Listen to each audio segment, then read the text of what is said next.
Summer holidays வந்தாச்சு, நம்ம GT ஹாலிடேஸும் வந்தாச்சு. GT holidays, south India's number 1 travel brand. Welcome to imperfect show finance.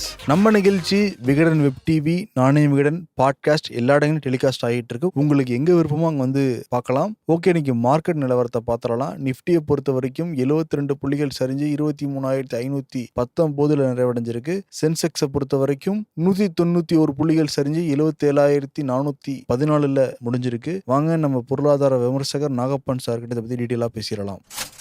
Sir வணக்கம். வணக்கம் சிவி. வாரம் இறுதி நாள் ரெண்டுமே கொஞ்சம் சின்ன இறக்கத்துலதான் முடிவடைஞ்சிருக்கு. எப்படி பாக்குறீங்க?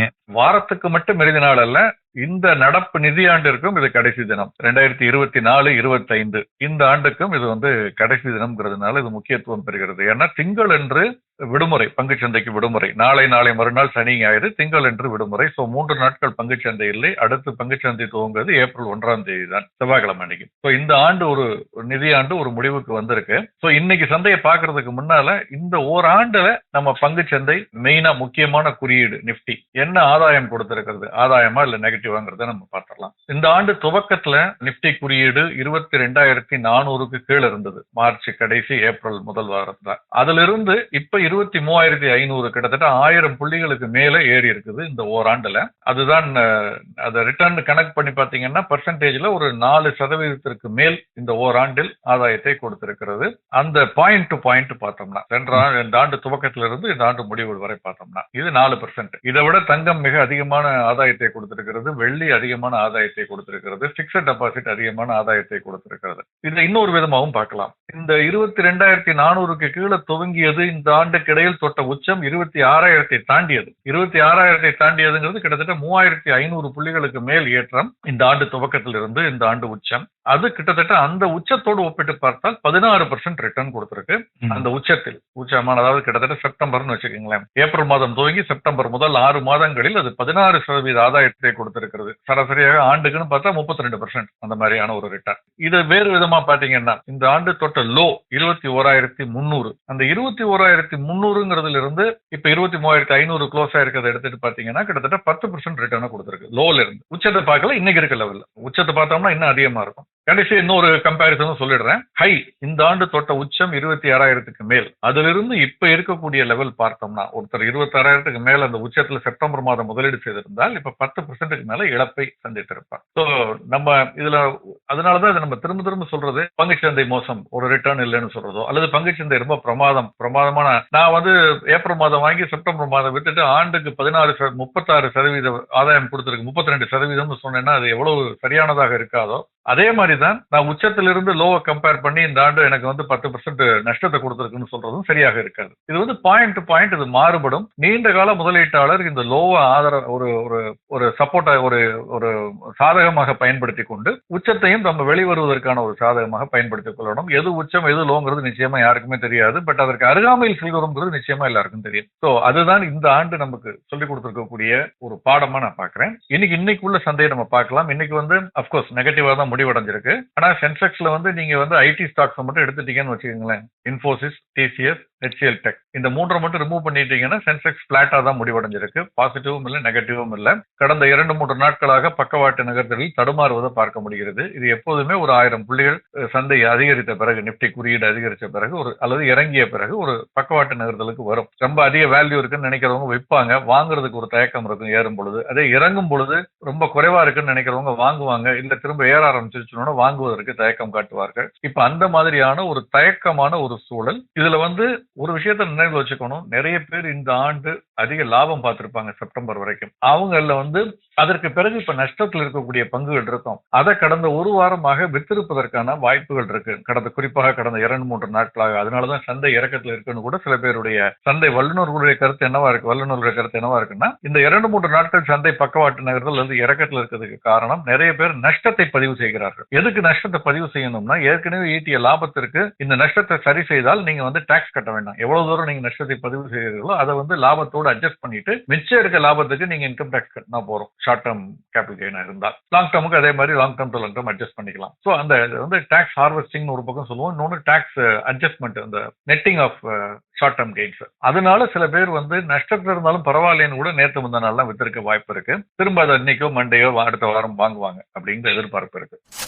இப்போ ஏப்ரலுக்கு அப்புறம் நிறைய பேர் வாங்க வரதுக்கான சூழல் இருக்குங்களா சார்? இருக்குன்னு நான் நினைக்கிறேன். ஏன்னா சந்தையில் வந்து நிறைய பேர் வந்து லாபம் செஞ்சிருக்காங்கிறது உண்மை செப்டம்பர் வரைக்கும். அதற்கு பிறகு இப்ப இந்த நஷ்டத்தை ஓரளவு பதிவு செய்துட்டு திரும்ப அடுத்து வாங்க வருவதற்கான வாய்ப்புகள் இருக்கதா பாக்குறேன். பட் அதனால சந்தை பெருசா ஏறாதுன்னு நான் நினைக்கிறேன். ஏறினா திரும்ப வாங்குறதை நிறுத்திடுவாங்க. நீங்க பாருங்க, இன்னைக்கு வந்து அட்வான்ஸ் டிக்ளைன் ரேஷியோ பாருங்க, டிக்ளைன் ஜாஸ்தியா இருக்கு. பிஎஸ்சிலையும் சரி, என்எஸ்சிலையும் சரி, 52 வீக் ஹையை விட லோ கணிசமாக ஹையா இருக்கு. அந்த மாதிரி அப்பர் சர்க்கியூட் லோவர் சர்க்கியூட்டும் வந்து ஒன்றும் பெரிய பாசிட்டிவா இல்லை. ஸோ எல்லா செக்டார் பாத்தீங்கன்னா, இண்டெக்ஸ் செக்டார் பாத்தீங்கன்னா பெரும்பாலான செக்டார் எஃப்எம்சிஜியை தவிர பிரைவேட் பேங்க்ஸ் அதுவும் சின்ன சின்ன ஏற்றம் தான். மற்றபடி எல்லாமே வந்து இன்னைக்கு இறக்கத்துல இருக்கிறதான் பாக்குறோம். பிராடர் இண்டெக்ஸும் இன்னைக்கு வந்து இறக்கத்துல தான் இருக்குது. நிப்டி 100, 200, 500 எல்லாமே. ஸோ ஒட்டுமொத்தமாக சந்தையை பொறுத்த வரைக்கும் பக்கவாட்டு நகர்தல் அல்லது ஒரு இறங்கு முகம் அப்படின்னு தான் நான் பாக்குறேன். ஒரு மண்டே டியூஸ்டே அன்னைக்கு புத்தாண்டு பிறக்கும் பொழுது வாங்க வந்தா கூட இந்த வேல்யூ மெயின்டைன் ஆனா தான் வாங்குவாங்களே தவிர அதிக விலை கொடுத்து வாங்குவதற்கு முன் வர மாட்டார்கள். காத்திருப்போம் என்ற முடிவு தான் இருக்கும் நான் நினைக்கிறேன். இந்த பிஎஸ்சி ஸ்டாக் கொஞ்ச நாளா இறங்கிட்டு இருந்தது. இப்ப இன்னைக்கு பாக்குறப்ப 16% ஏறி இருக்கு. அதுக்கு ஏதாவது ஸ்பெஷல் ரீசன் இருக்குங்களா? காரணத்தை கண்டுபிடிச்சிருவோம்ல. சில நாட்களுக்கு முன்பு தேசிய பங்கு சந்தை என்ன சொன்னாங்கன்னா, அவங்களுடைய அந்த முன்னணி குறியீட்டுல ஆப்ஷன் வந்து வாராந்திர எக்ஸ்பைரி டேட்டை வியாழக்கிழமையும் இருக்கும். எப்போதுமே வியாழன் அன்று பாம்பே ஸ்டாக் எக்ஸ்சேஞ்ச் அந்த கான்ட்ராக்ட் முதிர்வடையும். அதே மாதிரி என்எஸ்சியும் முதிர்வடைகிறது. அதை வந்து நாங்க திங்களாக மாத்துறோம்னு சொன்னாங்க. அப்ப ஒரு டிஃபரன்சியேஷன் இருக்கும் ரெண்டு எக்ஸ்சேஞ்சுக்கும். இவங்களோடது வியாழன், அவங்களோடது வந்து திங்கள் அப்படின்னு இருக்கும். அப்ப சில பேர் வந்து இங்க வாங்குவாங்க, அப்புறம் வெள்ளிக்கிழமை அன்னைக்கு என்எஸ்சிக்கு ஷிஃப்ட் ஆகிக்குவாங்க, திங்கக்கிழமை அன்னைக்கு என்எஸ்சிக்கு ஷிஃப்ட் ஆவாங்க, அப்புறம் திரும்ப பிஎஸ்சிக்கு மாறி இப்படி மாறிக்கிட்டே இருப்பாங்க. ஸோ இது வந்து ஒரு விதத்துல நல்லது. ஒரு குறிப்பிட்ட நாள்ல வந்து எல்லாருமே வியாழக்கிழமை அன்னைக்கு வந்து பங்குச்சந்தை பெரிய அடி வாங்கும் அல்லது பெரிய ஏற்றத்தை சந்திக்கும் இல்லாமல் ஒரு சந்தை இப்படி ஒரு சந்தை அப்படின்னு. பட் இதுலயும் சில சிக்கல் இருப்பதாக செபி நினைக்கிறது. அதனால செபி என்ன பண்ணாங்கன்னா, என்எஸ்சி இந்த மாதிரி இந்த வியாழன் என்று முதிர்வடைகிறத திங்கள் என்று மாத்தினாங்கல்ல, அதை நிறுத்தி வைக்க சொல்லிட்டு, ஏன்னா ஏப்ரல் 4 இருந்து அது இம்ப்ளிமெண்டேஷன் ஆகுது, அடுத்த வாரத்துல இருந்து அதை இம்ப்ளிமெண்ட் பண்றதை நிறுத்தி வைக்க சொல்லிட்டாங்க. சொல்லிட்டு ஒரு கன்சல்டேஷன் பேப்பர் செபியினுடைய இணையதளத்துல போட்டிருக்காங்க. இந்த பங்கு சந்தையில் வணிகம் செய்பவர்கள், முதலீட்டாளர்கள், பங்கு தரகு நிறுவனங்கள் இவங்கள்ட்ட இருந்து கமெண்ட்ஸ் கேட்டிருக்காங்க. இந்த மாதிரி ஒரே நாள்ல இருக்குது நல்லதா, வேற வேற நாள்ல இருக்குது நல்லதா, உங்களுடைய கருத்து என்னன்னு கேட்டிருக்காங்க. ஏப்ரல் 17ஆம் தேதி கடைசி தினம் நம்ம கருத்து சொல்றதுக்கு. மார்ச் 27ஆம் தேதியினுடைய அந்த சர்க்குலர் போய் பாத்தீங்கன்னா செபியினுடைய இணையதளத்துல மார்ச் 27ஆம் தேதி போட்டிருக்காங்க.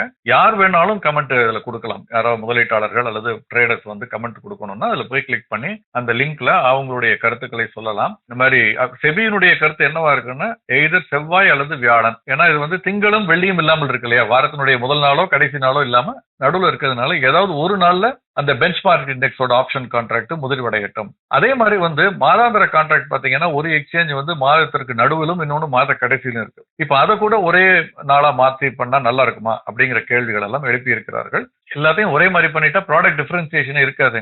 இது கிட்டத்தட்ட எப்படி இருக்குதுன்னு பாத்தீங்கன்னா வந்து பிரிட்டானியாவையும் நெஸ்லேயும் கூப்பிட்டு ரெண்டு பேரும் ஒரே மாதிரி தான் நீங்க பேக்கிங் போடணும், பேக்கிங்ல வந்து வித்தியாசமா இருக்கக்கூடாதுன்னு சொல்ற மாதிரி இருக்குது. வெயிட் ஒரே மாதிரி இருக்கலாம், அந்த வெயிட்டுக்கு வேலை நம்ம ஒப்பிட்டு பாக்குறதுக்கு ஈஸியா இருக்கும். பட் பேக்கேஜிங் ஒரே மாதிரி பண்றதுங்கிறது சரியா இருக்குமான்னு தெரியல. சோ அது மாதிரி இது வந்து ஒரு எக்ஸ்சேஞ்சுக்கு ஒரு வித்தியாசம் இருந்தாதான் அவங்களுக்கு ஒரு லைஃப் இருக்கும். எல்லா எக்ஸ்சேஞ்சும் ஒரே மாதிரி ப்ராடக்ட் ஒரே மாதிரி நாட்கள்ல ஒரே மாதிரி கொடுக்க போறாங்கன்னா இதுல ரெண்டுல ஒண்ணு வந்து டை இறந்து விடும், இன்னொன்னு தான் சர்வைவ் ஆகும்.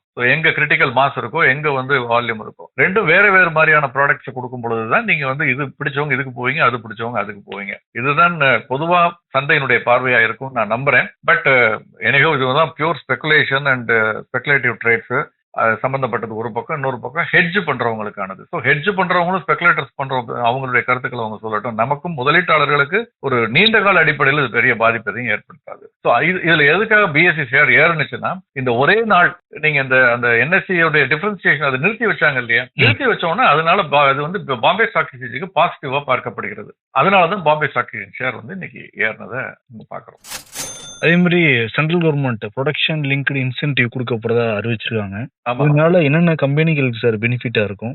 எலக்ட்ரானிக் காம்பனன்ட் மேனுஃபேக்சரிங்க்கு தான் கேபினெட் வந்து அப்ரூவ் பண்ணிருக்கு பிஎல்ஐ ஸ்கீம். இது ஏற்கனவே வேறு சில துறைகளுக்கும் இருக்கு, டெக்ஸ்டைல் உள்ளிட்ட துறைகளுக்கு.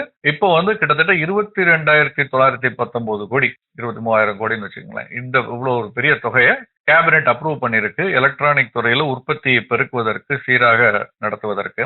இதன் மூலமாக கிட்டத்தட்ட வந்து ஒரு 90,000 பேர், 91,000 பேருக்கு மேல நேரடியாக, அப்புறம் மறைமுகமாக நிறைய பேருக்கு வேலை வாய்ப்பு கிடைக்கும் அப்படின்னு சொல்லியிருக்காங்க. நேரடியாகவும் மறைமுகமாகவும் உற்பத்தியும் கணிசமாக அதிகரிக்கும். மூலதனம் பெரிய அளவுல வரும். 59,000 கோடி கிட்ட மூலதனம் வரும்னு வந்து அந்த துறைக்கான அமைச்சர் சொல்லியிருக்காரு. இது வந்து இந்த கேமரா மாடியூல்ஸ் சப் அசம்பிளி பண்றது, டிஸ்பிளே மாடியூல்ஸ், பிரிண்டட் சர்க்கியூட் போர்டுன்னு சொல்றோம்ல அந்த அசம்பிளிஸ், லித்தியம் செல் என்க்ளோஷர்ஸ், இந்த மாதிரியான எலக்ட்ரிக்கல் அது ரிலேட்டடான ப்ராடக்ட்ஸுக்கு அந்த துறைக்கான ஒரு இன்சென்டிவ்.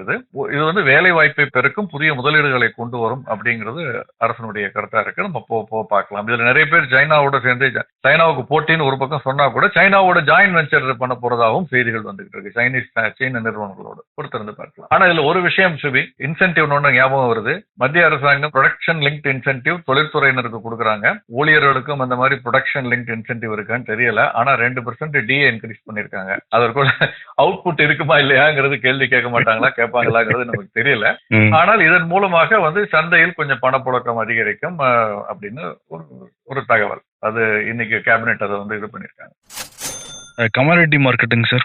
கமாடிட்டிஸை பொறுத்த வரைக்கும் வந்து பெரிய மாடல்கள் எதுவும் இல்லை. இன்னைக்கு வந்து எம்சிஎக்ஸ் சந்தையில் தங்கம், வெள்ளி வந்து ஒரு சிறிய ஏற்றத்தில் இருக்கிறத பார்க்க முடிகிறது. வெள்ளி மீண்டும் 1,01,500 தாண்டி விட்டது. ஆனா தங்கம் 90,000 தொடல, 88,700 கிட்ட தான் இருக்கு. பொதுவாகவே நம்ம சொல்லிட்டு வரோம், வெள்ளி வந்து ஒரு தங்கத்தை அந்த ஈக்குவேஷன் வந்து மீட் பண்ணணும்னா தங்கத்தினுடைய விலை எப்படி இருக்கணும் அல்லது குறையணும், வெள்ளியினுடைய விலை எப்படி இருக்கணும் அல்லது அதிகரிக்கணும் அப்படின்னு. ஸோ அது மாதிரி பாத்தீங்கன்னா வெள்ளி சர்வதேச சந்தையில $34 மீண்டும் தாண்டி இருக்கிறது. 3வது முறை கடந்த 3 அல்லது 4 மாதங்கள்ல $34 தாண்டி இருக்கு.